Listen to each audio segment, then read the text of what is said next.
as we always do. You know what I'm saying? We had to give y'all some of that special Jimmy Darlin shake and bake. You know, fresh out the oven. Wouldn't it be way up in the air? Way up in the air up there? Yeah, maybe. I am shocked that there was only one other basketball movie that came out in July 1994. You know, we did some actual research here. I thought that was January. July, I said? Oh, man. January 1994. Because we were talking about the air up there and wondering when it came out. And yeah, and you know, the search happened because you know, had to know, just had to know. And I'm like, yeah, bro. Surely there was some other movie you could have saw during that time, Yeah, or went to the movies to see. You know what I'm saying? Yeah, because my mother had taken me to see it. My guess maybe it was because it was a basketball movie, I guess, or because it was like a wholesome kids movie, I guess. I'm not actually sure. I remember liking it, you know, because it was made for little kids like me to be like, yeah, like the tall guy was successful. Like, that's cool. You know what I'm saying? Like I said, some people hate Wonderful. it. You know, it's bearable. You know, It's cheesy. Like it's what it's supposed to be. Like yeah, it is. It's just very bizarre because they have this like Hakeem Olajuwon, you know, analog, you know, as the main character. Yeah, and don't even remember his name. I don't at all. Couldn't even tell you. Couldn't even, like, you know, I know Kevin Bacon's in it, you know.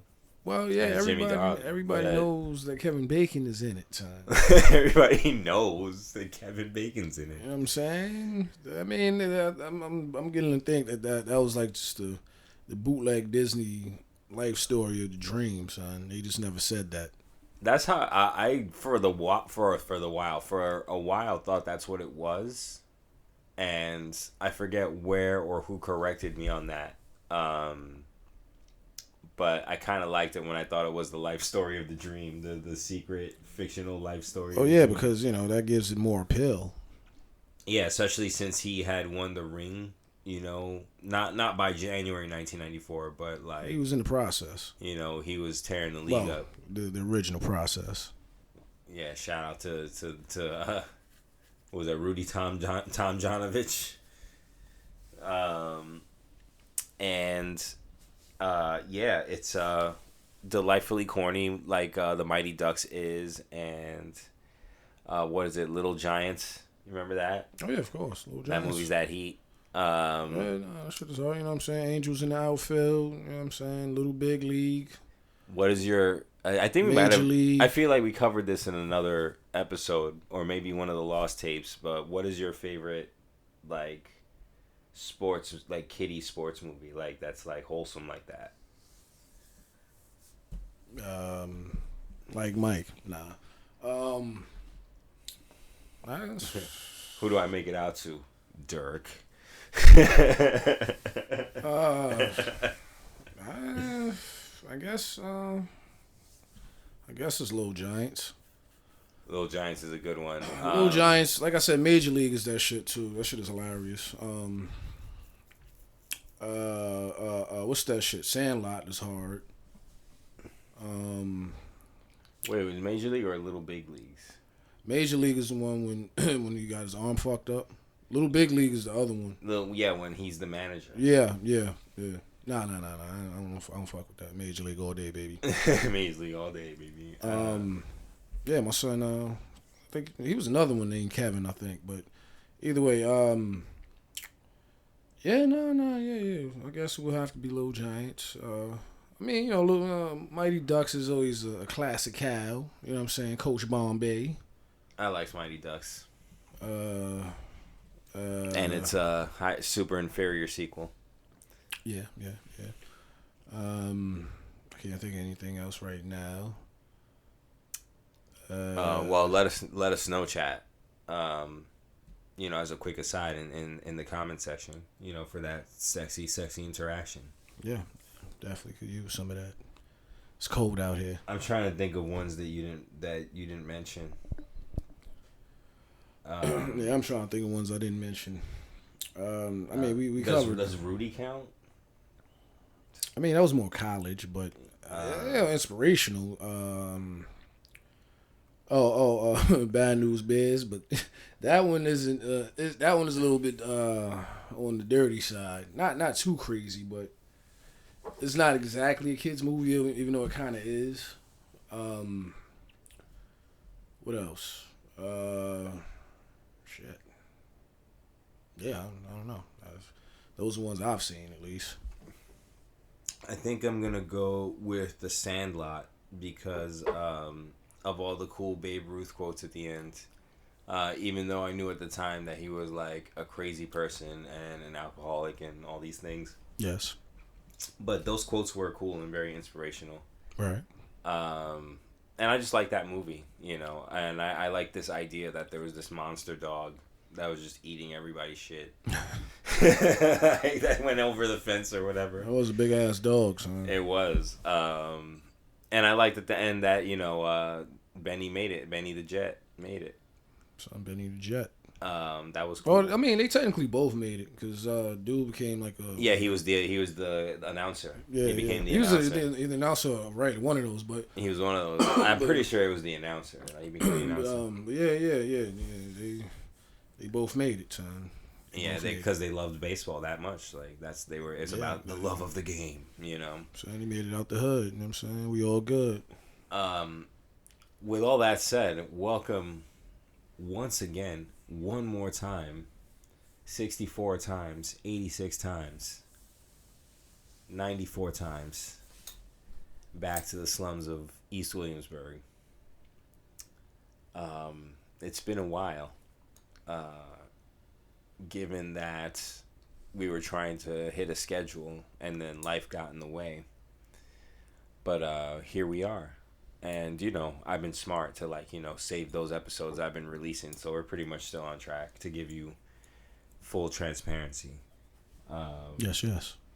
Nevertheless, we are here once again, 87 more times, to bring to you some lighthearted banter about stuff and things. I am the most liquid of snakes, once again here to regale you with various tales and adventures. And to my left, tell them who you are, as you always do. I'm the dude over here swigging this coquito. Otherwise, on certain instances, the bandit who is light-skinned. Still here, still there, still chefing up all types of goodness for the senses, if you will. But we're here in the middle of the week. You know what I'm saying? It's still a holiday season, so you can timestamp that if you want. But we're just gonna give you a nice little little gift package, before these holidays really set in and dudes eat and drink too much. And kind of run out of topics because everyone kind of just goes on break, for Christmas time and this time of year. All the sports just stop. Oh yeah, no. You know we got to do something for day one. the action-packed extravaganza on New Year's Day that isn't at all an attempt to counter-program Wrestle Kingdom and or anything AEW might do in the next 2 weeks or so, or whatever they did tonight as of since this is Wednesday. I didn't personally watch Winter is Coming, but I heard it was fire, so I'm sure it was good. And maybe we'll talk about it, maybe we won't.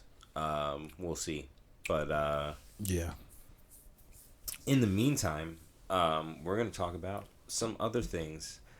First and foremost, since it's kind of like rattling around my brain still, we're gonna start with the sports. We're gonna talk about, I guess, someone who is something of a mascot of the channel at this point, since he's like the banner and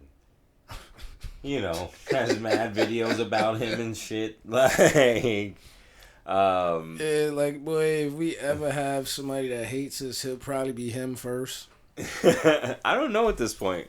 There's so many. Nah, because I mean, like, niggas shit talk. I mean, well, Scrams shit talks him way more than either one of us, but we haven't we haven't exactly presented him in the best of lights. But that's more because of the thumbnails and his. At this point, I see him as the patron saint of this podcast. Well, right now I'm definitely gonna make some enemies because nah. Nah, you know what I'm saying? The hustle and he's looking down on us from on high with the orange jumpsuit on. Blessing us with his presence. Does not care if they win or lose, boy. Oh, I'm aware. I would. I wouldn't either if I was making $40 million. and if you were on the Lakers, but come on, boy, you playing with Braun, son. Yeah, he's not gonna put up with that shit and for long. And ironically, LeBron is involved in both instances, but you know what I mean? This is your best shot to actually get a chip, and you having a legitimate chance to get a chip, son. And they need him to do it. And you talking about you don't give a fuck about like the sun will come up tomorrow, son?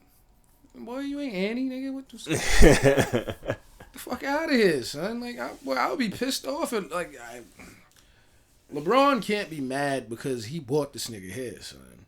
He requested him. He wanted it. Nah, I mean, and man, like I was saying off air, Mans was fine on the Wizards. Again, that was a very, very shit, bro. They could use him right now. I'm saying, but LeBron is in that situation that a lot of us have been in. You know what I'm saying? Talk male, female, non-binary, whatever pronouns you want. You know what I mean? You got those friends, or you got that one friend that, what I mean, you bring them out, and you probably shouldn't be bringing them out, but, you know what I mean? You're like, all right, I'm taking them somewhere, nothing's going to happen. You know what I'm saying? Then something happened, and you got to end up apologizing for this motherfucker. I knew I shouldn't, and you got that face on, damn. You can't be mad because you bought this nigga. I was really hoping that this one time, this nigga wouldn't act up. You know what I'm saying? I mean, wherever you at, you know what I'm saying? If you go there enough, you know what I mean? There's probably some people there, you know what I mean? Maybe somebody you've been kind of eyeing, you know what I mean? They feeling you too. You know what I mean? They trying to see what's up that night. Your man's is dead, but he on his bullshit, son. Come on, son. But you can't be mad because you bought him. You bought this bitch.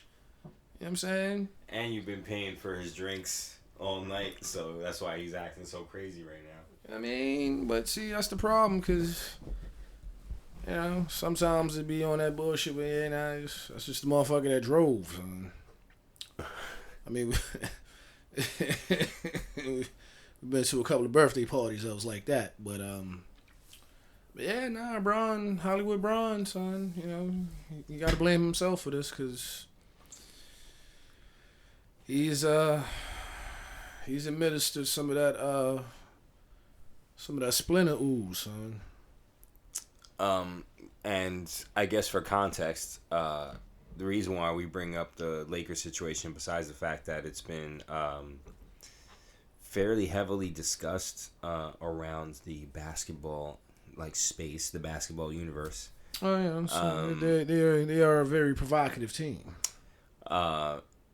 There are rumblings that not rumblings, more like just whispers, eternal discussions within the Lakers organization. Memos within the organization, interdepartment memos. These niggas can't afford. They can't even afford to send out a damn messenger pigeon because somebody might shoot it down, son.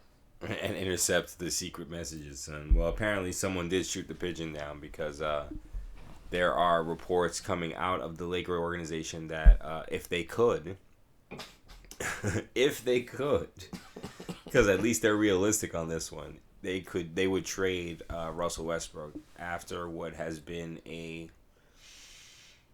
I don't want to say bad season. I would say middling season, because he's had his usual Russell Westbrook flashes of No, brilliance, the word mediocre is probably yeah. I guess that's apt.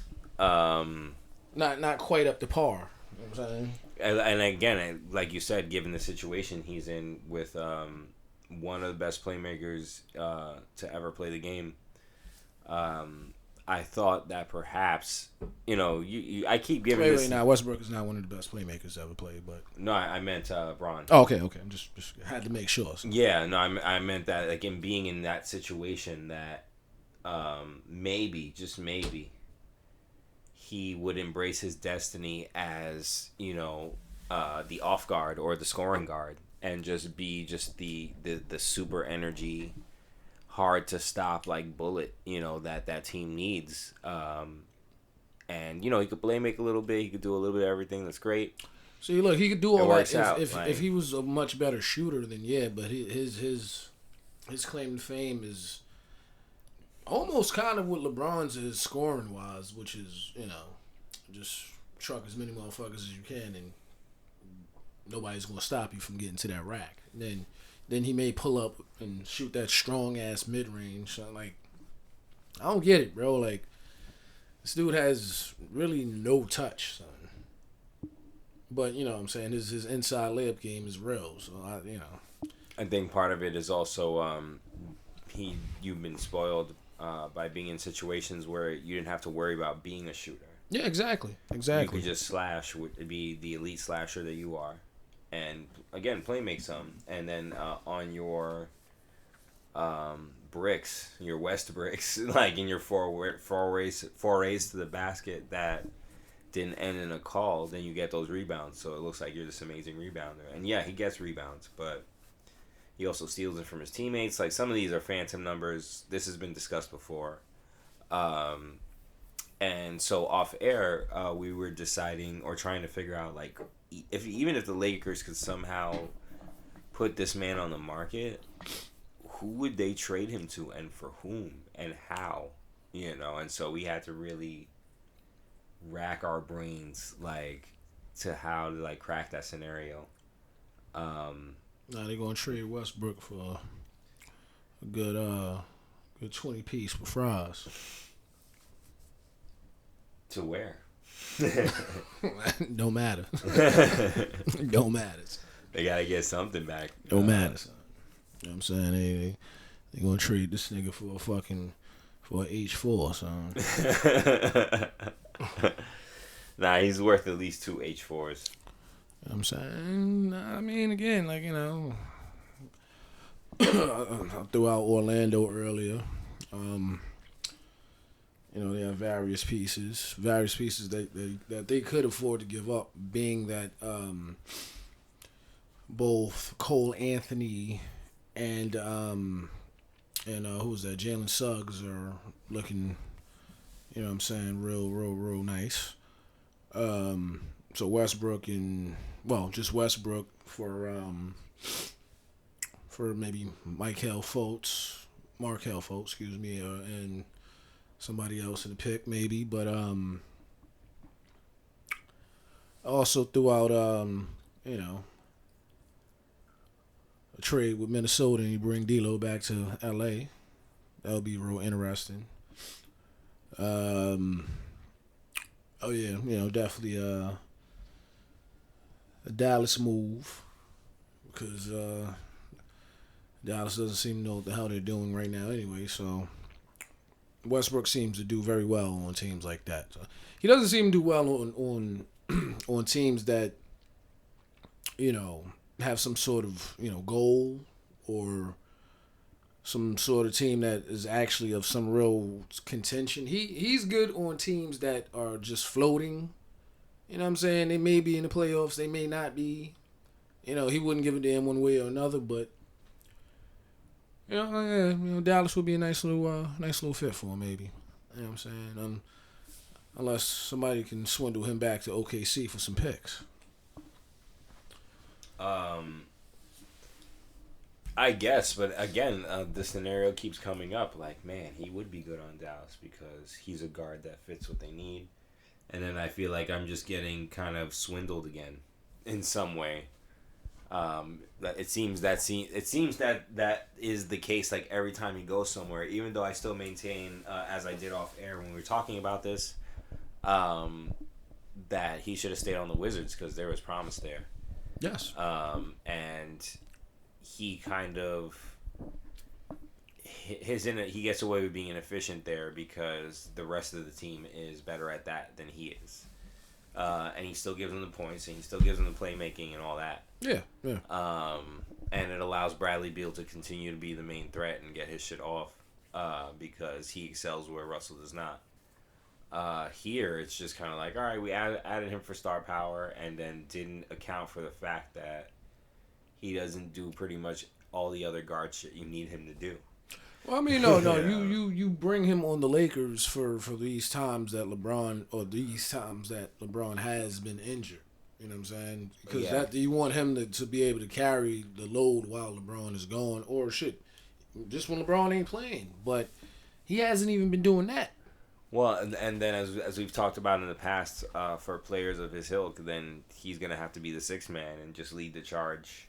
That ain't happening. I know. I'm just saying that, we've talked about this, Carmelo and numerous players in the past. Yeah. That he'd have to lead the charge off the bench because that's where he would be most dangerous. But you know what? Look, it's like, not like akin to Derrick Rose. Yeah. On the Knicks right now. Like. Yeah. Some of this is AD's fault, man. If he was the monster that, and again, him being injured and all that. I mean, same song and dance with him, but. If he was really on, well, and it's hard to say a dude that's getting whatever he's getting, like 20, 24 and 10. Hard to say that he's not on, but potential wise, he should be averaging shit like 30 and 15, son. Mm-hmm. I mean, shit, because if Giannis could average 29 and 13, son, you can do that, son. But Joel Embiid is bugging and he's like on the court every other game. Yeah. Well, again, same song and dance with him too, but but also sick, like and still playing through all these things and dealing with a real bullshit teammate, son. Yeah, and a franchise that really doesn't know what the fuck they doing, son, at all, son. But fuck it. I guess I would like to see Westbrook in Dallas, man. I mean, Mark Cuban, he likes these types of dudes, so. Westbrook may finally find a home in Dallas. You would have to do something else to shore that up, but Luka is obviously somewhat of a selfless player, and oh shit, nah, they wouldn't do that. I was about to say they trade this nigga for KP, but that's not gonna happen. But I don't know. I mean, I don't know what kind of coach you would have to be to want to deal with that shit, but it is intriguing, you know what I'm saying? Because the Mavs still are young. Westbrook will be the old head, so I mean, he would be able to throw up as many shots as he wants to, so fuck it. Hey, everybody's happy as long as they winning. Yeah, I'm trying to think of realistic situations. If we're talking like impossible situations, then I'd love to see him in Miami. That could have happened, but they passed on. They wisely they knew something. Pat Mr. Riley knew something was up with this man, so they didn't pursue him too hard. If we talking unrealistic shit, him on the Clippers, honestly, it's not bad. Again, solves their kind of like. Yeah, because both their stars are mad laid back anyway, son. So they got rid of Pat Bev, so I mean, and Rondo. So you really don't. I mean, all right, Terrence Mann, he provides like spark, kind of, but they don't have like a real emotional leader. Or like a one guard who could just get after it, so he could finally like just be on the one position like he likes to just tear niggas up. Yeah. Which again gives the other guys a breather, to really come out and beat you at the end of the game. And Paul George and Kawhi Leonard. if and when he finally comes back on the court. Mm. And if those rumors that they say that those two don't like each other are unfounded.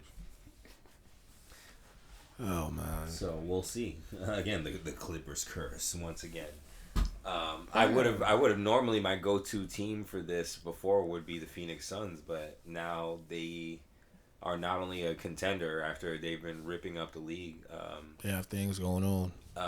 They just paid a bunch of dudes, so they couldn't unless they were gonna really trade like 3 guys for Russell Westbrook, which doesn't really make sense. I feel No, it doesn't. I couldn't tell you anything else. A scenario that might make sense for like trading 3 or 4 guys for him is Denver, because they have so many dudes that are already injury prone already.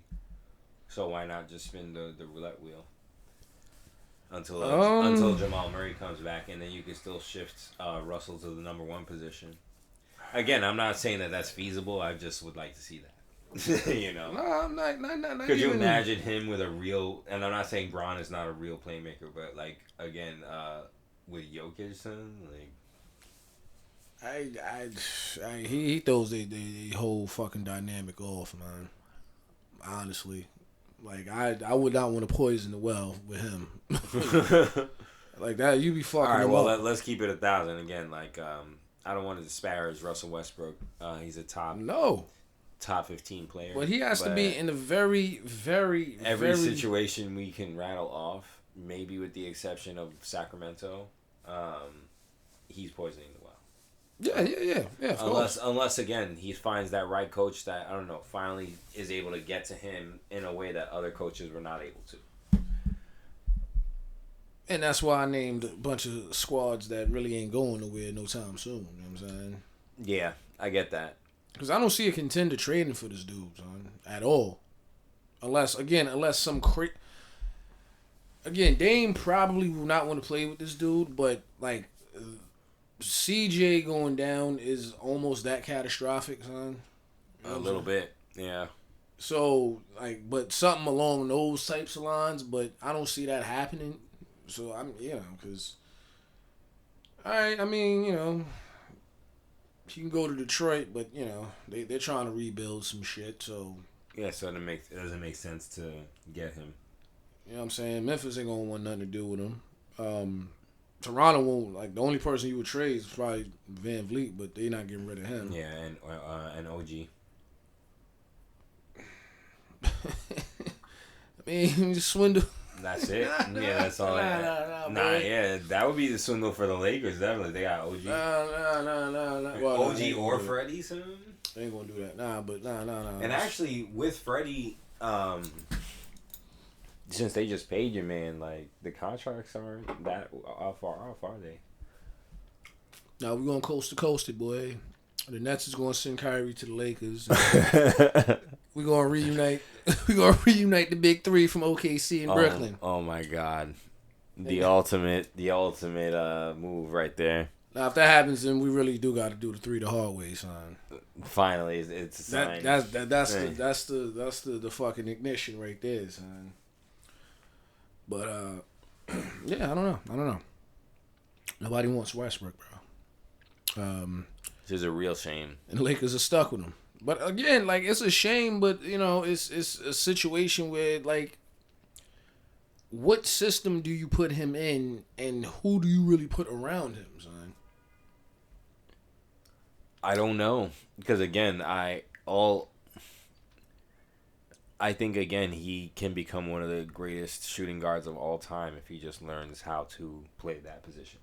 Yeah, but he doesn't want to. I'm aware. That's blatantly obvious. I'm aware. I'm just saying that like any place he can go would have to have him do some version of that. Yes. Yes. Some version of that. Yes. And I don't see any of those plays except again maybe the Clippers because they're kind of like that type of team. And they could use his energy and spirit, man. Yeah, any team that just needs an energy guy is a shot in the arm who's like that dog, That's why I say Dallas. You know what I'm saying? They probably benefit the most because, again, they do need more veterans, and he is a veteran. Yeah, and again, he gives them what they're missing, that firepower. Who again, to his credit, is relatively healthy and has stayed relatively healthy these last couple of years. Yeah. And he is also forced to have to shoot there because that's how Dallas beats you, is by shooting. Well, I mean, he'll get to slash obviously, but like that will help his game. And all right, so I mean, and again, that is like the best possible system you could put him in, which is basically the same system LeBron needs to be in, which is he's around a bunch of shooters or other people that could do the shit he doesn't do. Yeah, and more importantly, he's good at being that chameleon because when he was on the Rockets, his threes were up. He was hitting them consistently. No, I mean, that's what got me mad because up until the bubble, the shit was working, man. Because he was doing, well, first of all, he was playing D, but he was playing, that kind of like that, that roamer, spy kind of D, where it wasn't just him just one-on-one with somebody, but he would, especially because, they ain't got no real big men, so he would definitely help collapse the paint, so on and so forth.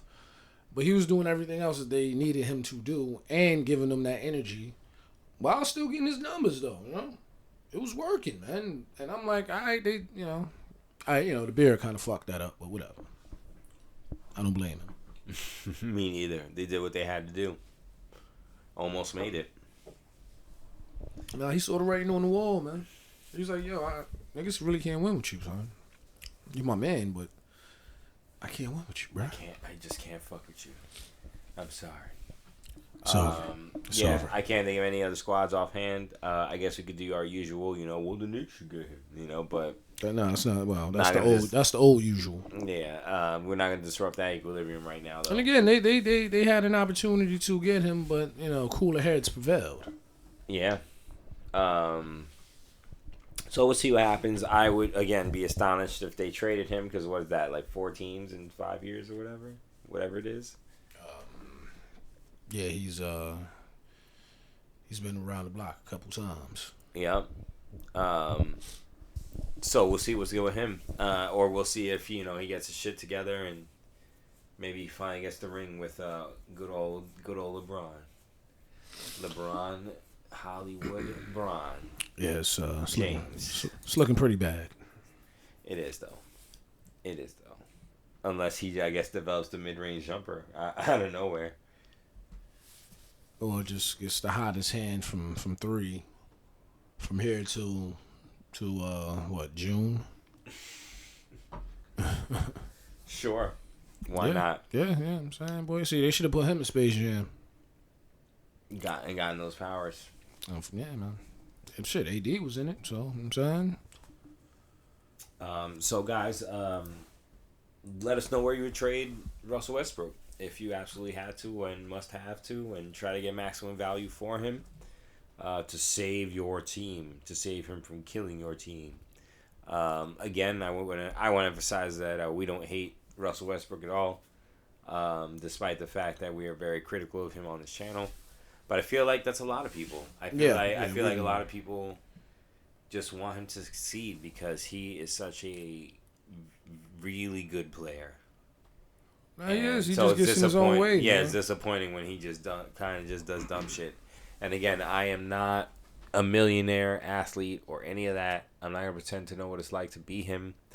It's just similar. I brought up Carmelo for a reason earlier. Like, we even at my highest point of hatred of Carmelo, I still wanted him to be successful because he's too good not to be. Yeah, Melo wanted to win, man. He did, so it was just so sad. Well, wants to win. That's why he went. Well, yeah. It was so sad to see him kind of go through this kind of down period in his star, I guess, potential, the life of his potential, the life of his star power, I guess. Is how Melo should be a top 10 player, but But alas, here we are. So I don't know what else to tell you, and hope that things get better by the trade deadline, or to see if they move him by the trade deadline, because it would have to be a 3-team or something like that. like for it to happen. Yeah, no, a lot of things have to fall fall into place, or shit fall out of place for that to happen, man. Mm-hmm. So, Matter of fact, if the league comes out with two new expansion teams in between now and and All-Star break, or the trade deadline, then man Westbrook will probably get traded to one of those. Lightskin Prophecy. Sure, why not? Bam. Why not? You know Russell Westbrook will be traded. Traded to the Vancouver Saints. I'm saying the Tampa Bay Bearcats.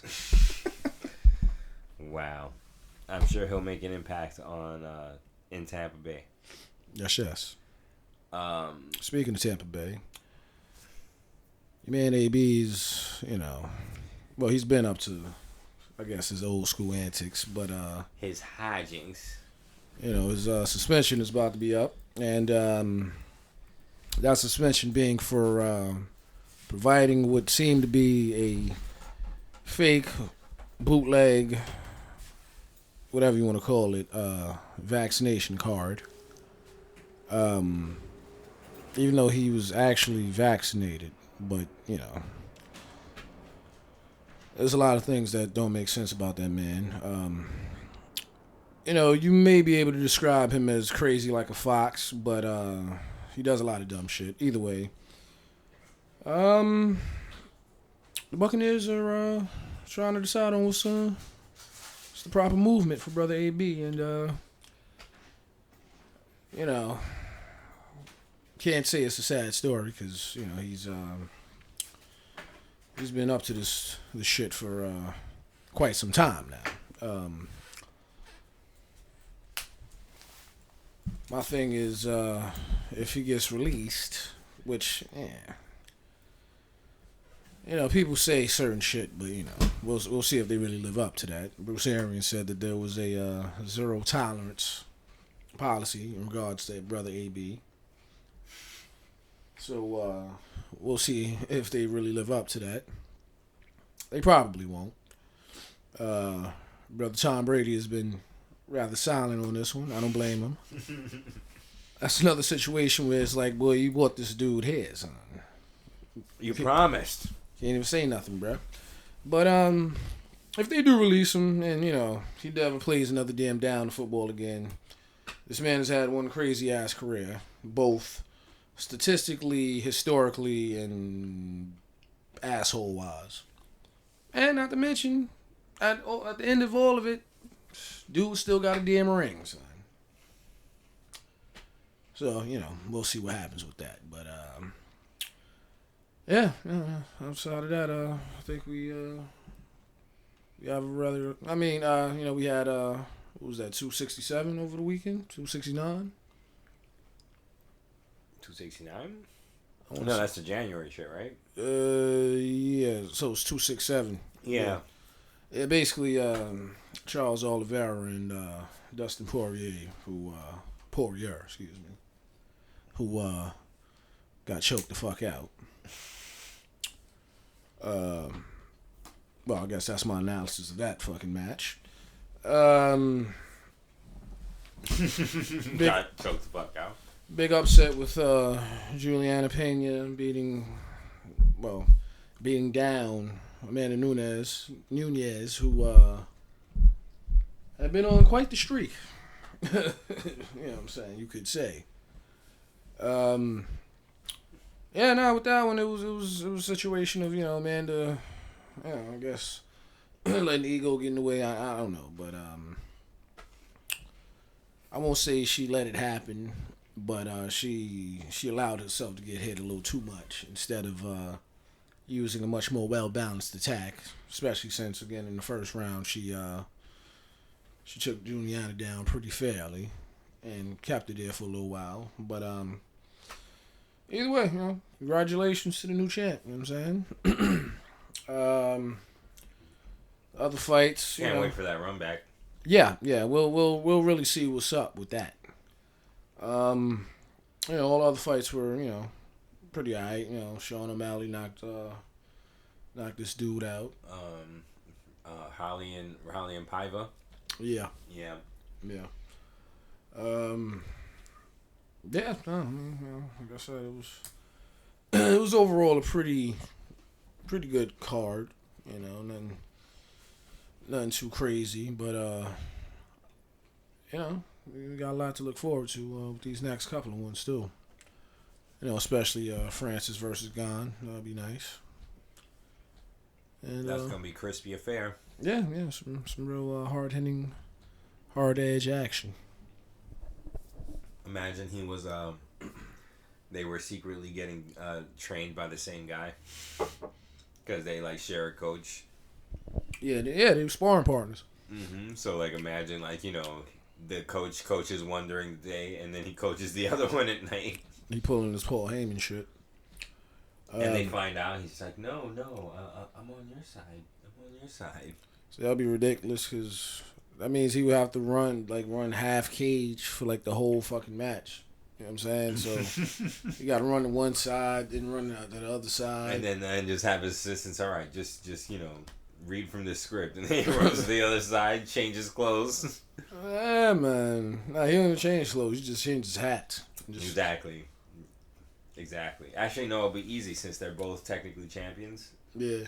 You just have to turn your hat backwards like Norris. Yeah. Either way, you can speak French the whole time though. Either way, you're good.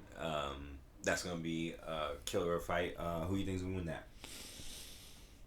Oh man, I might have to put my money on Gon, brother Cyril. Oh snap! Do you think he can withstand the Galactic Phantom of Francis? I don't think anybody can stand that, but I don't think Francis will get the opportunity to really administer that. You know what I'm saying? Me neither. I think Francis will attempt to wrestle fuck him at first, and Gon has shown that he's incredibly hard to take down. And I mean, Francis hasn't really fought too many dudes outside as versatile as Cyril. You know what I'm saying? Especially with them kicks. No, I mean, it's a lot of dudes that hit hard in the heavyweight division, but you know what I'm saying? Cyril was what, your man Alistair shit, used to be when he was using. But, I don't know. I mean, again, it will only take Francis 2 good hits, man. 2 good clean hits. And, he's taking anybody down. Anybody. That's true. I'm also compelled to go with Cyril for the same reasons. He has a lot of versatility. I think he'll be able to kind of kick the air out of Francis a bit. Yeah, just at least slow him down. And, Francis's main concern is his cardio. Unless, again, who knows what Francis is coming in, what lungs, how he's doing, so it's hard to say. Because they'll say, I'm fine. They'll always say they're fine before fight time. Yeah, but that's bullshit. So we'll see. But I think Gon's got this one with like a lot of body kicks and crispy kickboxing and basically just kind of forcing Francis to swing wide or hard with mad power and then fucking him up on the counter hit. Yeah, just putting him in real, precarious situations. And that's basically it. Honestly, so far, because I can't think of whatever fights are on that card besides off the top of my head. But we'll talk about it in another episode. But of course. With that said, we'll transfer you over to the, security quadrant. And, to the VIP section. And, I'm saying, just get you real nice and comfy. With, some, tales from the secured. Or secured tales, whatever you wanna call it.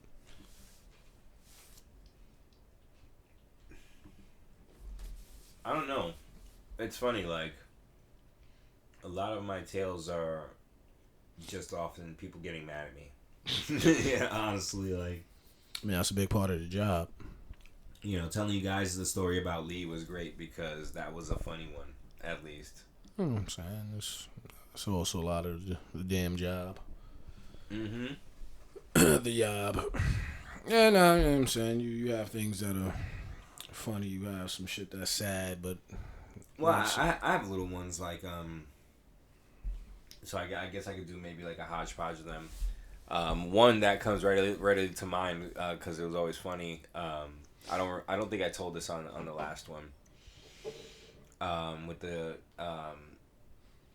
Chinese president's wife coming to Juilliard. No. Oh man, I just said where it was. Oh, well, it's too late.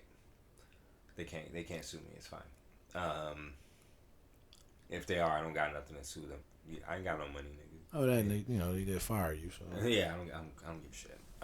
But yeah, the Xi Jinping wife comes to Juilliard to visit. I forget for what exactly. I think she visited like the collection that they have, like the scores, like the precious scores that they have a collection of. Right. And some other things. And she had like some real crazy guards with her, like, all of them in nice suits. Yeah. Looking crispy. And we get in the elevator with her. And my partner and I were supposed to go, but it should have just been just one of us because she had like 5 dudes with her. Mm-hmm. So I was like, I'm in the corner, like basically playing corners. It's like, I don't want to get near these dudes. Yes. They look real, and he gets too close, like, to the queen because the elevator is small for all of us in it. Right. And one of the dudes just grabs him and slams him like against, I slammed myself against my own couch. He slammed my former partner like dead into the wall, like too close, man. Basically, like super fast. Right. And like didn't say anything, no words, no nothing. It was just wham, and just like he shook his head, like you can't be that close. Well, my son, you could have said something earlier, bro. It was crazy, and I was just in the corner trying to like dig myself further into the corner, like, oh my god, like these Chinese Secret Service dudes are gonna murder us in this elevator. So that's like a fun little funny one. Right. And just what it's like a taste of what it's like to like be around an actual VIP, not someone who's famous or whatever, but someone who is essentially a head of state. Yeah. More or less, and like it always shocks me what they ask. And again, I'm up to the task. It's fine. I don't want to come across like I can't do it, but it always shocks me that they ask what are essentially regular dudes to watch like royalty.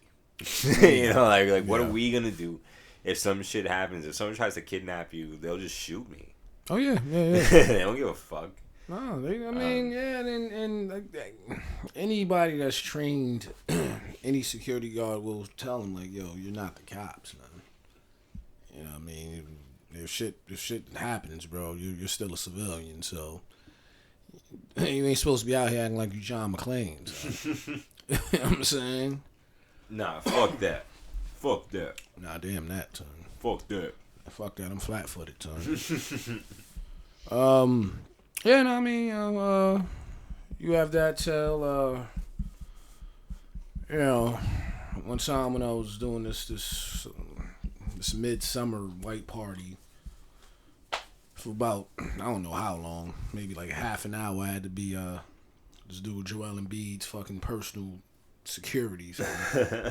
Speaking of Joel Embiid. And, it wasn't that, it wasn't nothing crazy or nothing like that. It's just, he is 7'2", and this dude is mad friendly, so he wanted to walk everywhere through the fucking big-ass crowd just to talk to everybody, so I had to follow his ass. Hand on your balls. I mean, I was wearing a suit, a black suit. Okay. So, dudes were sweating. And like I said, it was like in June, so... And so I had to follow his big ass around this big ass crowd for about half an hour, son. And then... Yeah, he likes to talk a lot, but he was a cool dude, you know what I'm saying? Just, actually, there was a couple of other ball players there, and just, you know what I'm saying? I'm saying what up to them, but I'm like, yo, this some bullshit right here, son. I ain't even volunteer for that shit. They just really pulled me from my post. It was like, yo, stay with Joe. You here. And I'm like, nah, whatever, man. All right, son. Fuck it, son. Yeah, nah. Just fuck it. But no, yeah, like I said, he was cool. But at least he was cool. Like we didn't even get to even talk, to her. Like we couldn't even like look at her. Like Yeah. Like it was crazy. Like yeah, I mean, she's I get it. Like you said, that was more of a diplomatic nature as opposed to a casual. Or a famous, there's like a scale, the fame scale. Oh no, it is, bro. Because I was working at this other spot and your man Nick Diaz came in, but I don't really look at motherfuckers like that. Sometimes I do, sometimes I don't. But and he is shorter than dudes. So. Allegedly, apparently trying to fight Dustin, trying to put that together. Okay, I can't say I'm excited for that, but whatever. But yeah, no, this nigga came in with, again, on a hot ass night, came in with like this white jean jacket and like this white cap that matched, and when like I'm not gonna lie to you, I don't want to say it like this, but he kind of looks like just any regular ass Puerto Rican dude from the Lower East Side, especially like the older ones. So that's why I wasn't really looking at him like that. But yeah, sure enough, again, he was cool. He was like, yo, what up, whatever. But again, I wasn't really looking at him like that. I was just saying, what up, like, hey, all right, cool. And one of the dudes I was working with was like, yeah, we was talking about fighting. And then he was like, yeah, boy, that was your man Nick Diaz. And I was like, word? He's like, yeah. And then, I know he was like, yeah, and this dude Conor McGregor's a bum, son. He's one of the first dudes that I ever heard say that he was overrated. But yeah, no, that's the same night that he was on it. Yeah. That was the same night that the spot I was at, Lala I came through to. Yeah. And you were like, hello, rah. I mean, that's a beautiful woman. And of course, Magic Johnson's son, who came through with the see-through shirt and leather shorts, high leather shorts, with stilettos. And this dude is all of like 6'9". So I'm like, yo, why do you need stilettos on? Like, who are you? So it could be 6'11". All right, cool. Fuck it. But yeah. You know what I'm saying? Those interesting, I guess, encounters and interactions with those who do have some fame is another part of the job, especially working out here, man. Yeah. How do you feel about, I guess, like the level of obsession people put into these people? Because for me, it's bizarre. And obviously, I guess it would be different if, like, I guarded someone who I was, like, a fan of. And that isn't to say I'm not fans of any of these people. It is a little different, though. But my thing is, like, I always got to stay professional. Like, the only time I can recall ever getting, like, super, like, nerded out was Bill Nye. And even then, I just kept my smooth. Like, I wanted to ask him mad questions. I was like, nah, he's not here for you. Like, he's not here to satisfy your fucking nerd bullshit. Like, he's here to dance. Yeah. So, well, I mean, fan, once again, fan is short for fanatic, so. Yeah. So he's the only one, but otherwise, I don't, it doesn't hit like that. I mean, again, like, a real. So how do you feel? Like, how do you feel about like, other people around them? Like, kind of like, falling. I respect the people who are real fans. Their eyes out and crying. And all even with that, like I said, you could do that. Like, I respect the people who like are real fans and they understand that whoever they're a fan or a fanatic about is like a human being. So again, you could cry, like, you know what I'm saying? Like, if you know, like, that person's story, like, yeah, like, if it's like one of them real crazy ass stories, yeah, you won't cry about shit, whatever. But when it becomes an obsession, you know what I'm saying, when it comes to, like that Stan shit, then that's when you have to reevaluate some things. You know what I'm saying? But you shouldn't be sending motherfuckers toenail clippings in the mail. Just because you want them to have a piece of you. And your smiling ass face in it. Yeah. A picture of you smiling. No. I mean, and it to be influential is a very powerful thing, and that shit is getting real used and abused these days, son. Especially with that whole Travis Scott shit, man. Oh my God. But yeah, no, I mean, like I said, when let's call it what it is, son. Yeah, I mean, Al Green had joints trying to kill him, but that was for different reasons. You know what I'm saying? It wasn't, you know what I mean? He had grits thrown on him for him fucking around. You know what I mean? It wasn't because he was misguiding his fans. You know what I'm saying? But I get it, but I don't get it. You know what I'm saying? I'm a Knicks fan, but I'm not a crazy Knicks fan. Since you brought it up, I'm curious to see what your opinion is on this. By the way, shout out to Trap Lord Ross, as usual, for making a superb video about the Astroworld tragedy. Tragedies. Well, it was a clusterfuck, like all encompassing. But and again, I know the biggest part of this, especially as a guard, is you're never going to be able to win. That's what I was thinking about that whole time I was watching that against video. A mass of people, and so that's I'm my like, question. Yo, I would have left, bro. I'd be like, oh no. How did you feel about the security, and like, what do you think caused? Aside from the obvious answer, which is the numbers, why did you think there was such a grand failure, like a broad failure of security, like across the board, like? Because there's no real way to contain that type of shit, unless you have, a bunch of Ultrons or fucking mad Iron Man suits, bro. They had, I forgot how many people was out there. 50K. I was about to say about 50,000, right? Mm-hmm. So for a big ass venue, like a big ass club, right, that holds about, let's say, 5,000 people, you're only gonna have, if you're lucky, 150 guards. If you're lucky, all right. You really need about 1,000 guards for that, and then that's still not enough. So for 50,000 people, you need 100,000 guards, and you're never gonna have that. You're never gonna have those numbers, shit. Even thousands of guards in general, just hard to get up the numbers for. And even if you do, there's only so much you can do. You know what I'm saying? Because you saw motherfuckers like they had the. I don't understand really what this does, but they had the cops on the horses and motherfuckers was just running around the horses and just going about their damn merry way, man.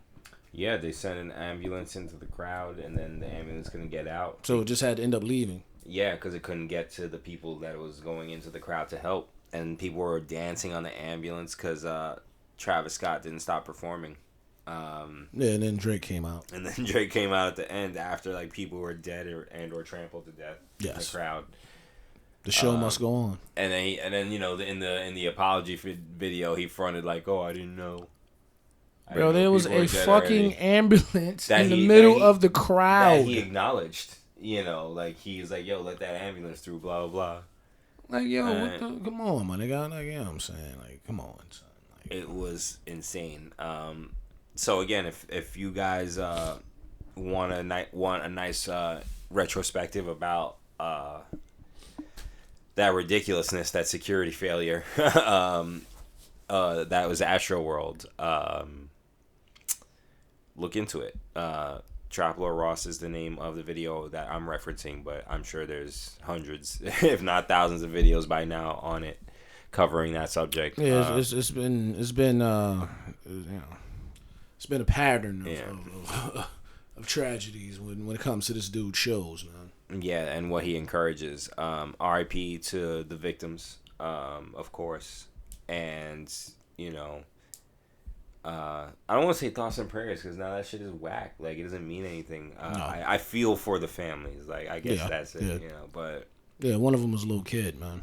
Yeah, who wanted to be there. He wanted to go. Yeah. That's the worst part. Like, it's like some death clock shit. You know, where I was thinking that, son. It's you fucked gotta up. sign the waiver so in case you die, they're not liable. That's what Astro World is. So it sucks, and as I was watching all the footage, that's all I kept thinking about. I was like, yes, I understand security. There's only so much they can do against these numbers. But damn, like, there's just such a communication failure up and down the chain. Because all that dude had to do is just stop playing. If he just walked off stage, that would have been it. I mean, a lot of that crowd would have dispersed. A lot of it, not all, but a lot. I mean, yeah, you would have had a lot of angry motherfuckers, and I don't know if I would want to deal with that. Yeah, but they were already wild. But anyway. You know, if you would have been like, yo, people were dead. People, people were dead, and the people who managed to make it out, they talk about how they couldn't breathe and that they were gonna get crushed. They thought they were gonna get crushed to death because of how the crowd was moving. Like, you know, you had people scared for their lives and people who really did lose their lives, and you know, come the fuck on, bro. Like, fuck your music, bro. Like, this shit ain't that cool. Yeah, and your festival, like, you're insane. And then try to dodge accountability the next day, even though your own girlfriend, I think, took Instagram live pics of that same ambulance in the crowd. Yeah. Even though they're like, oh, we didn't know. Yeah. Like, you know, it's a lot of fuckery, man. A whole lot of fuckery. Oh, boy. Let's see if I could think. It's like, you know, I guess Russian roulette. Like, we just passing the gun back and forth. All right, your security story. My security story. I'm trying to think of you know, at least a good one. Like, I don't want to think of something mundane because in a lot of ways I've been lucky. Like, a lot of my security career is super boring. and not much went on besides the usual bag checking. In some ways, that's good. You know, so no, I loved it. I was like, good, nothing happened. What I will do, though, is cop out a little bit and share someone else's story because it's a short one. When I was training in my first, like, security, like, classes, you know, your 8-hour and your 16-hour and stuff,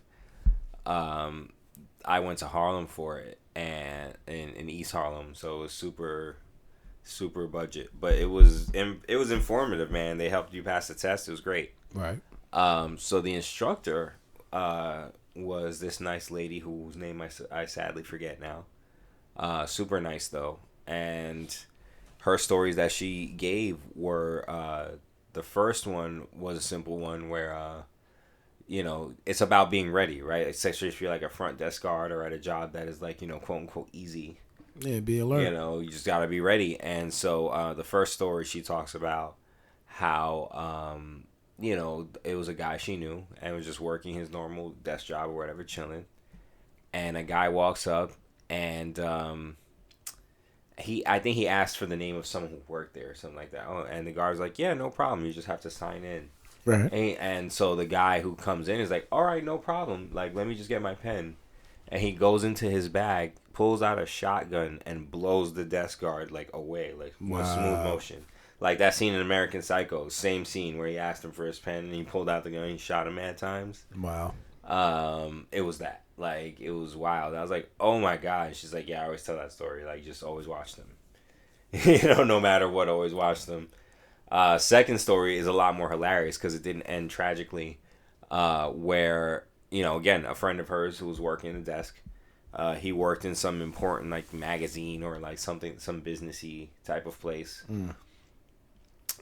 So he was dealing with this woman who hated to sign in / pull out her ID card to get through the turnstiles. You know, that usual one. Come right? on, man. So, you know, she was, you know, super rich, like fur coat, you know, Pomeranian, like tiny Pomeranian that she would bring in her arms, all that. They like, both annoying. Her and the dog. Exactly. Like, just all that, like, super rich woman. And so one day, she comes in at night, which, you know, the guard was like, that is curious because all the people who work here are pretty much gone. Yeah. And so, you know, it was the same deal. She comes with the same attitude, sees that it's him at the desk, and, you know, immediately scrunches up her face. She's like, I know what you're going to tell me, and I don't need to sign in, and you're always trying to make me sign in, like putting up this whole fight. You know how that goes. Where, and I guess for you guys, because, you know, I'm talking to the bandit, basically, what we get a lot often is we try to tell a person, like, what I guess not so much what to do, but here's what the protocol is. And oftentimes you'll have a lot of people just saying, I know, and they don't know shit. Yeah, man. And they just want to shut you up, because they think you're coming to yell at them or boss them around or whatever preconceived notion they have of you as a guard in their minds. Even though they doing wrong. Or they just don't know. And I'm coming to help you, or you don't know what I'm coming over to talk to you about. No. And you're just already mad at me. So that was the energy she was coming with that guard with. And the guard, thought that was like, suspicious. That wasn't out of the ordinary for her to be pissy to him about signing in with the card. Yeah. But he was just like, I don't know, I just felt something. Like something is just off. I felt something. Yeah, the spidey sense. Yeah, something. And so, she came in mad pissy or whatever, being like, I'm not going to sign in, and then tried to bust through the turnstile without swiping her ID card. And so she hits the turnstile because she expected him to let her through. Yeah. Like a lot of them do on some like, I'm important, I don't give a shit about you type shit. And he didn't. And so she kind of half fell over the turnstile car herself. Which is funny, but then a gun fell out of her fucking jacket. Like a pistol fell out of her jacket. Yeah, she was doing too much. And he was like, oh shit. And she was like, oh shit. Yeah. And he's like, yo, straight out of a movie, like the teacher is telling us. He's like, yo, he dove on that gun, immediately, because she went for it to grab it up. And he fucking ran and dove on that gun. And surely enough, called the cops to have her taken away and all that. And they later surmised that she was there to shoot somebody she had beef with at the job. And then herself, apparently. Wow. Which is why she was feeling super bold, because she was like, all right, well, I'm going to be dead soon. After I kill this person I don't like, Yeah, she was giving herself up, man. Exactly. Fuck this shit. And he managed to fucking thwart that, which is... And again, I don't wish that story. I don't know what I would do if I saw a gun fall out of somebody's coat. I guess I might do the same, because my instinct is like, all right, they're trying to use that on me or on somebody here. And you're already watching her ass anyway, so it's exactly. Again, like you said, the spidey sense is just off. You just can tell with certain people how they look at you. Doing too much at late hours. It was hilarious. And again, had she just kept it cool, she would have been able to go up there, commit that murder, and that murder-suicide, and he probably wouldn't have known until tomorrow morning, the next morning. So I think about those stories a lot when, especially at a post. Like I said in the first security episode, what we're supposed to do, what they always tell us to do, is observe and report. Yeah. And observing is very important. Yeah. Even if you never report it, even if it's not that important, I would argue that probably 96% of what we observe and make note of and have to remember is unimportant. Cast it away at the end of the day. You don't need it. But on occasion, you do need all that observation to make a decision, based on split-second decision too. You're just like, all right, I'm just gonna go this gut feeling and then the information I have and hope it works out. I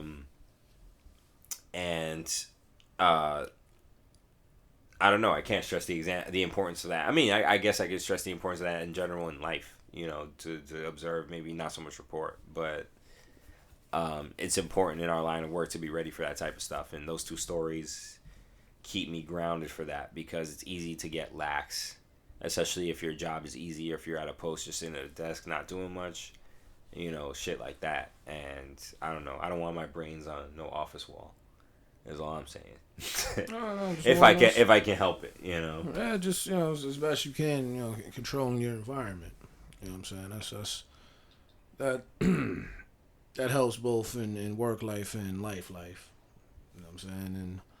And sometimes it's easier said than done, but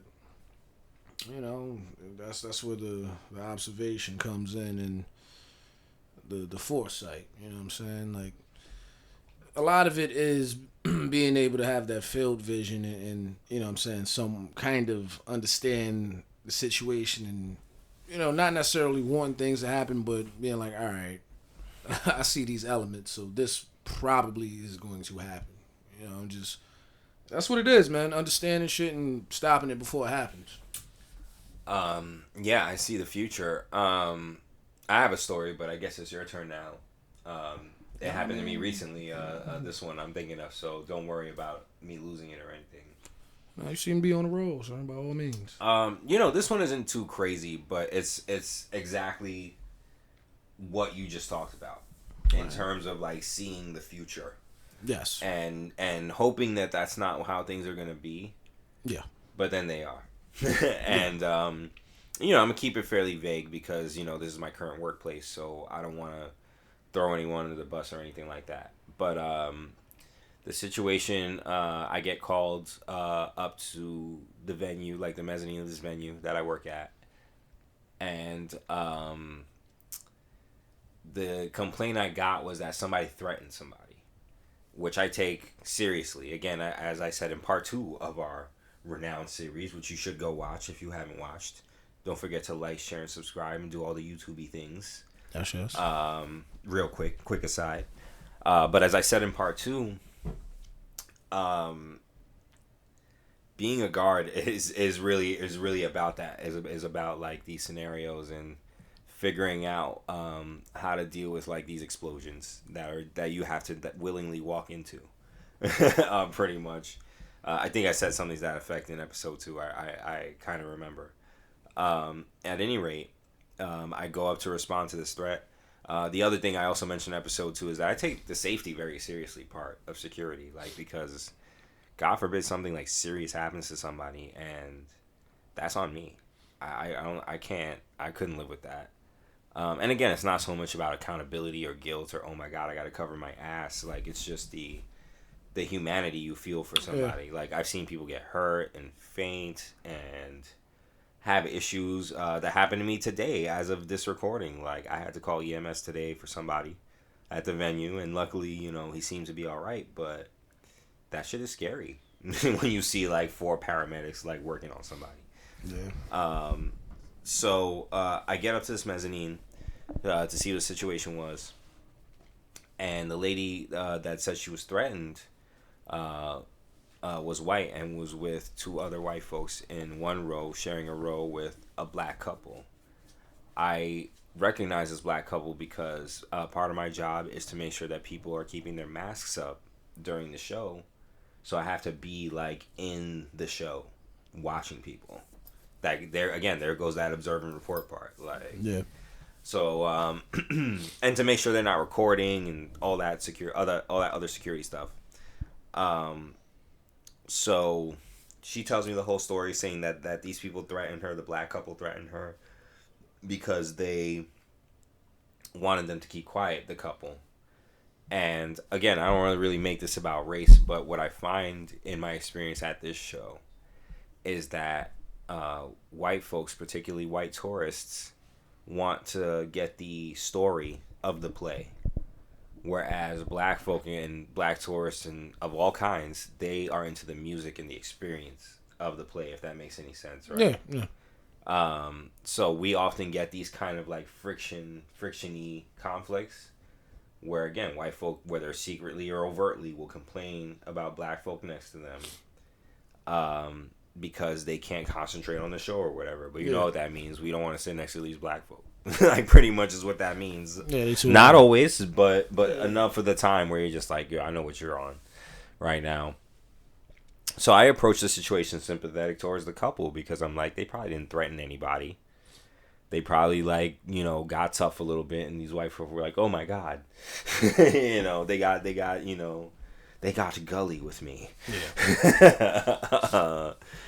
So I'm talking to the white folk. I'm like, all right, if I'm going to go by your word, you say they threaten you, I'm going to go to them with that. Even though I don't want to go to them with this because I know they're going to get upset. As they should if they're not, As they, again, I'm still feeling sympathetic toward the couple. And I was like, I might have to reseat y'all. I'm still telling this to like the white trio and the white woman, again, who was quote unquote threatened. I was like, look, I want to resolve this. Exactly. Peacefully. Yes. Okay? Like, I'm not going to throw them out the theater. Like, I kind of know what you're angling at. Like, you want me to punish these people. Yeah.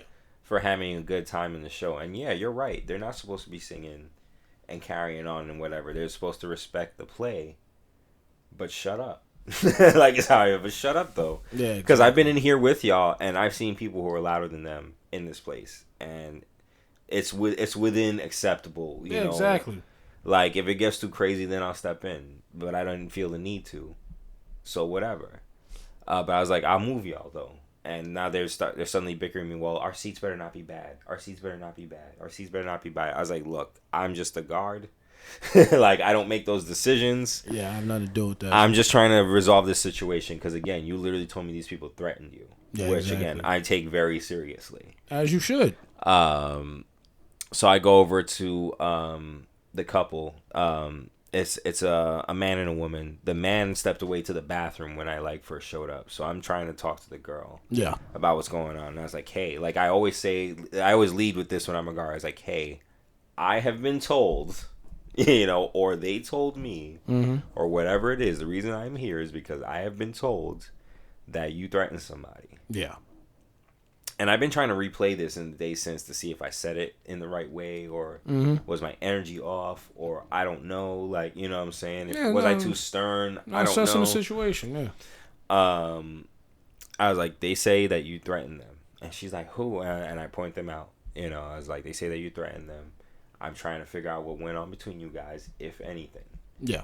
And it's like, we didn't threaten them. Immediate aggression. I was like, okay, if it's like this already, maybe you did threaten them. Now I'm not so sure. Yeah. At first, I was skeptical because I know how these people be. But now you're showing me some ratchet shit, and you're not helping your case, bro. Not at all.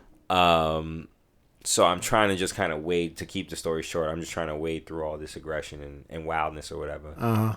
And eventually she's like, I'm going to record you because this is bullshit. We're being racially profiled. Blah, blah, blah. And in my mind, I'm like, yo, I don't disagree. But I can't outwardly tell you that these white folk are trifling right now because what do you want me to do? And she's like, well, what are you going to do? I was like, and I have my radio earpiece in waiting for word from the house manager to what she's going to do about this. Because I'm every now and again, I'm stepping away to kind of update her about what the situation is on the radio. And she's like, all right, here's what we're going to do. We're going to move the couple. And in my mind, I'm hoping, we need to move the white people because they're more amenable to being moved, which is why I tried to set up the groundwork for that. Yeah. But I can't tell my boss, who's my boss, that she's wrong, even though she is. Yeah. The easiest strategy. I can't. I was about to, and I was like, but I can't. Especially in front of all these people, I definitely can't. Even though I know personally it's not that big a deal. No. But to her, it may be. So I gotta stay professional. Always try to stay professional, kids, as much as possible. I try to stay professional. I was like, all right, bet. This is not gonna go. I see the future. I know it. I was like, this is not gonna go well. You already had this girl yelling at me. It's not gonna go well. Her man comes back. I try to explain the situation to him calmly. At first, he's calm. I was like, all right, there's hope. Yeah. And it's like, we'll just move over here. I was like, guys, it's not that simple. I gotta wait for my house manager to tell me where to put you. Yeah. So that there's no more problems. Yeah. And they just launch into that, I paid my money, that speech. And, again, I feel for them. I really do. Of course you paid your money. I feel super bad for y'all. I do. But they made me the villain. They're just y'all, you were really whack for that. Calling me a coon and shit. I've been called a coon over the last 3 weeks more than I have in the last 3 years. It's been really funny, but yeah, they flipped out. They started recording me, all this stuff. I might be on YouTube somewhere besides this channel. Recording any damn thing. I was just like, do what you want. She's like, I'm suing y'all, this and that. I was like, go ahead. Good luck suing this organization that runs this venue because They just, they can wait you out, whatever. Yeah. I hope you lose. Because I was already tight at that point. I was like, I'm mad now. I can't be diplomatic anymore. No. I try to walk away, and they just won't move. And he's just like, we're not moving. And they're holding up the start of the show. She's recording. She screams to the venue, to all the people around here. We're being racially harassed by this theater and by them. The people that are sitting in the row with them. And this is bullshit, and we're just trying to have a good time, and we came out this whole thing, this whole fucking monologue. And it was almost funny, like if I wasn't so worried about like getting in trouble for it, it was hilarious. Because she was super loud. Yeah, it was a production. It was within the mad. production, It was man. super funny. And eventually, obviously, I call for backup, and we get them to the lobby, and they're just going ham. She's upset, and she's like, "I want everybody's name," and she just kept talking about, especially you. I'm gonna have your job. I was like, "Good luck with that." I could use a day off from people like you. Like, you couldn't handle my job. I just left after a while because she just kept wilding, son. Like, and she kept being like, "Babe, call internal affairs." That was it's funny how people talk about, like, especially hood motherfuckers talk about how cops ain't shit all the time. Yeah. But then we get into these type of situations, and suddenly everybody has a cop friend. Everybody knows a DT. Everybody has a number they can call. Suddenly everybody got a shield on them somewhere, saying, "You see this? You see this?" I was like, "Word?" Like, you was acting real tough a minute ago, and now suddenly you got a cop friend because I'm calling the cops on you right now. So she's like, "Babe, call internal affairs," and I just laughed and walked away from it. But that was that case of like seeing the future. Had my boss just let me move the white folk, everything would have been fine. Yeah. Because they can continue to be ratchet in the play within reason. I can at least watch them so that they're okay. White folk would have been able to enjoy the play elsewhere, you know.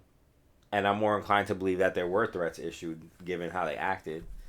So, I mean, something was said, yeah. Yeah, something was said, and it was blown out of proportion. As usual, the real answer lies in between. Yeah. You know? And it was hard for me to sympathize because I really sympathized with the couple, but I understood why those folks were upset.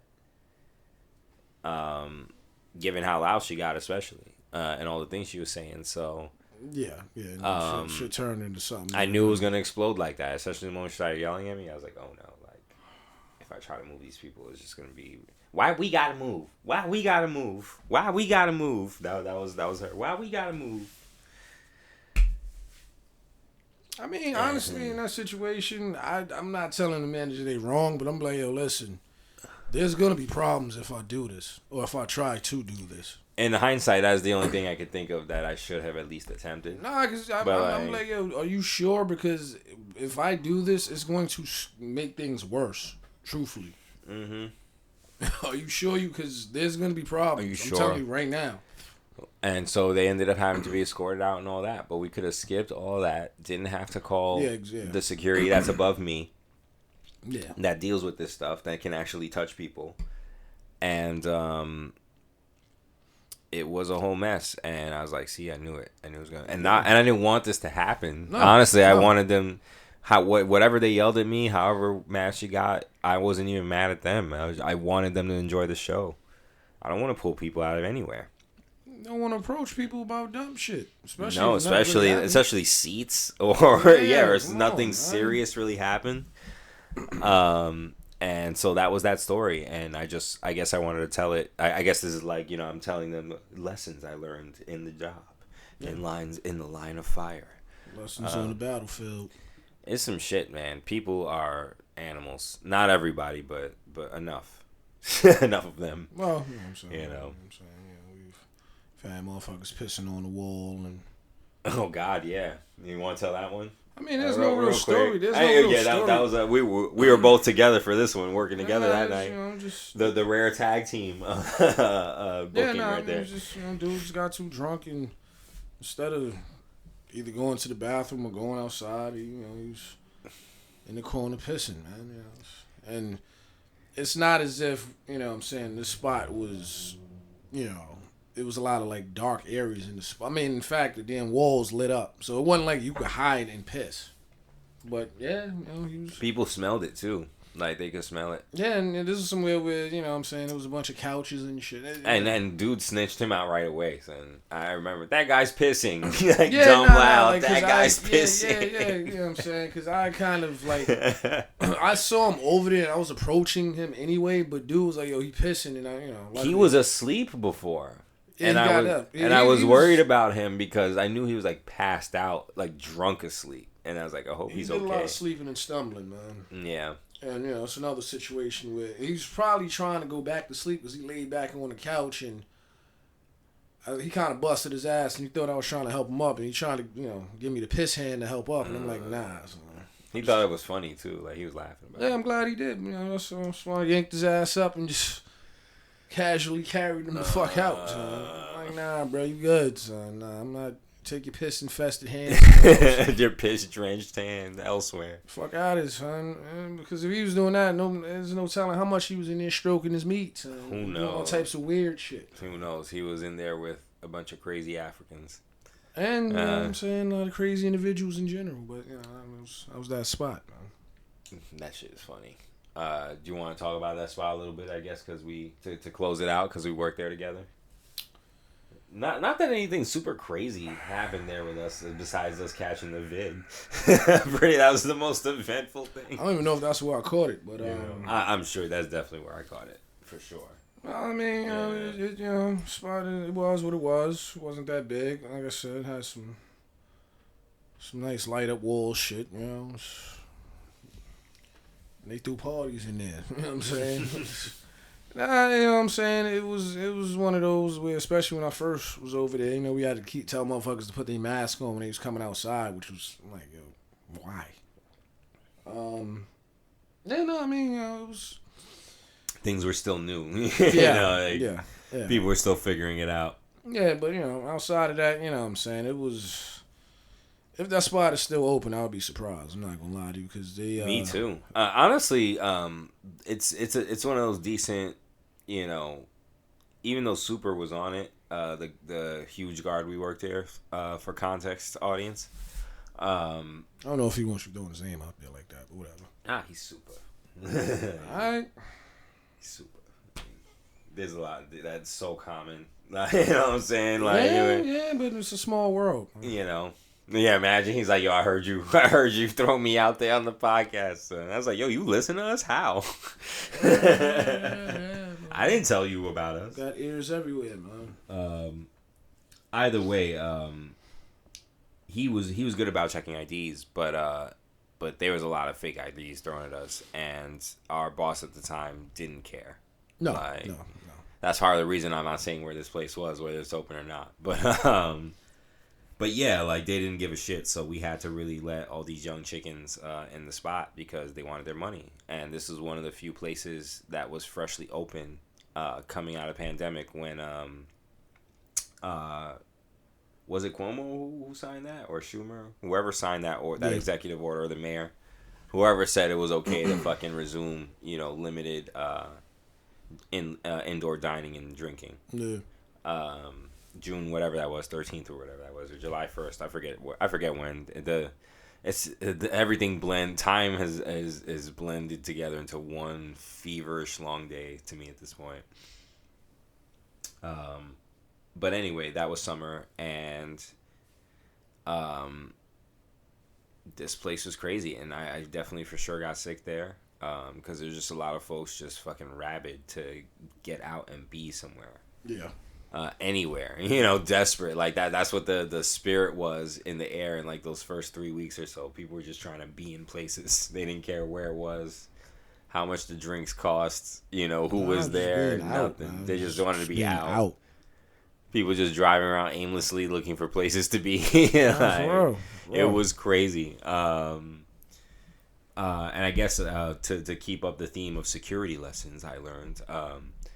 I can't say I learned any like real security lessons other than learning when to, I guess, keep your fucking mouth shut. Because some of the guys we worked with would not do that, and as a result, don't work there anymore. I mean, again, whether the place is open or not, I don't know. I haven't been back there in a while since I caught the vid. Yeah, there was just situations though. But there are situations, without really going too much into it. I guess the only one I can think of that is like practical and is not a big deal is, again, the guard we were working with. He didn't recognize the owner's daughter of the building, the entire building that the lounge was at. And he would give her shit every time because he didn't recognize her. Because, to his credit, he's a real good guard, very experienced. But wouldn't recognize her because she, I guess to really be blunt about it, was a very generic looking, white woman, a young white woman, and we didn't know to look out for her. You know how in places they tell you, oh, look out for this person, look out for that person. Well, her attitude didn't help with that either. That too, she was really cunty. So, like, obviously you're going to treat her like someone who's just being an entitled asshole and not realize, oh, you're the owner's daughter of this whole building. Like, I see why you're acting this way. Because she would always come through with her friends and stuff who, again, were obviously too young to be there, trying to get drunk already, or had alcohol on them. I was like, all right, y'all wildin'. You're definitely sweating, all coked up. Look at y'all. Yeah. So young and cute. So he definitely inevitably got fired for that, from those encounters, because even though he was a very experienced guard, and admittedly, essentially teaching the club how to run security, they're like, "Fuck you, nigga! Like, you keep getting us in trouble with this, this little princess bitch. So we're not with it. Like, it's too much of a hassle." And they cut that nigga loose, man. It's not worth it. We was getting money too, man. Like, we was getting people in there and all that, but that's one time you gotta learn to fucking hold it, man. It's too good to be true, man. Yeah. Yeah, man.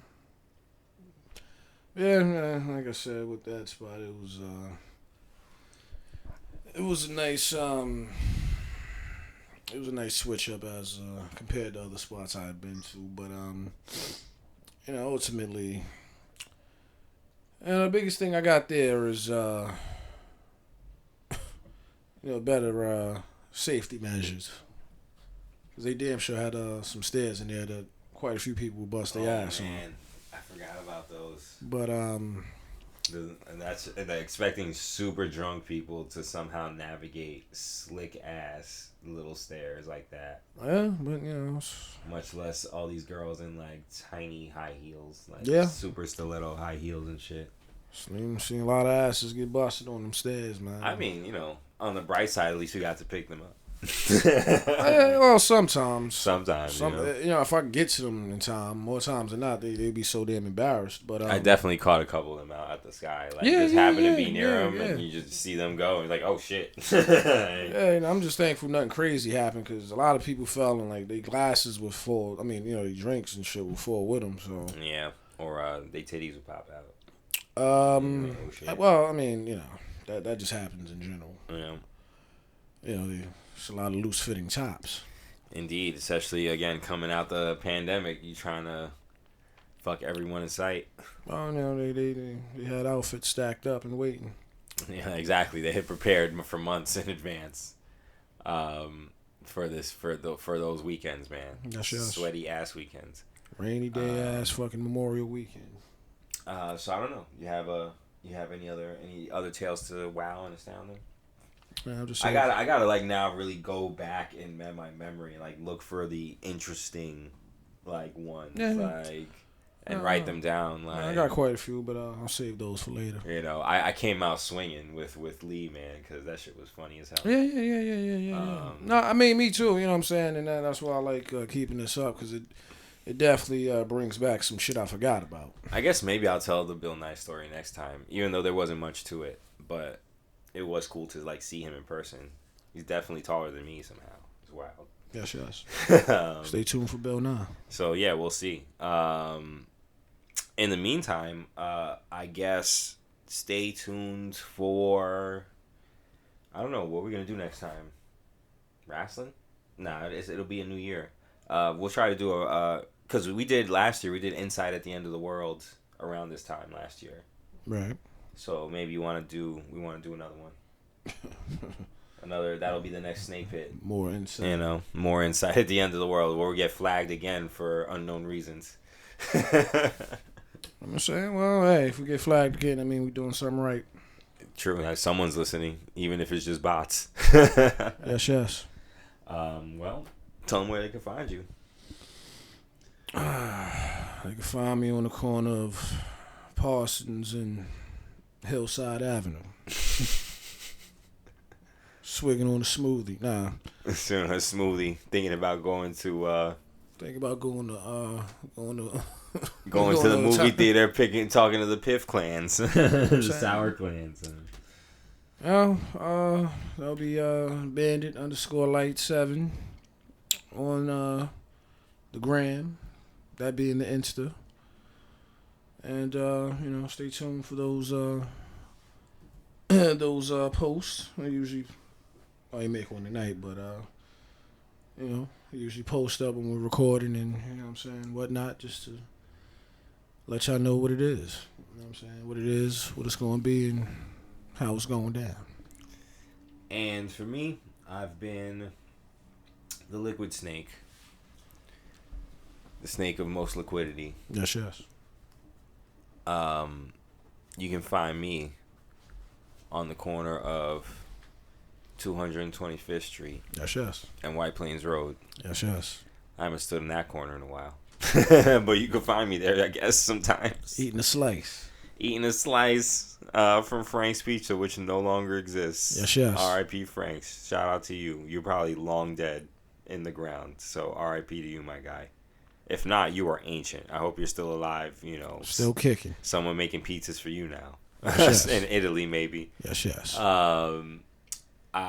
You can find me, at least in the internet, on the corner of Twitter, looking at cat memes and big titty gamer girls.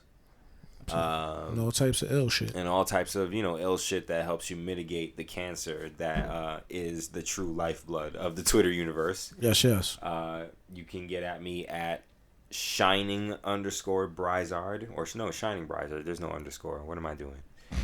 I have too many names in too many places. Yes, at Shining Brizard.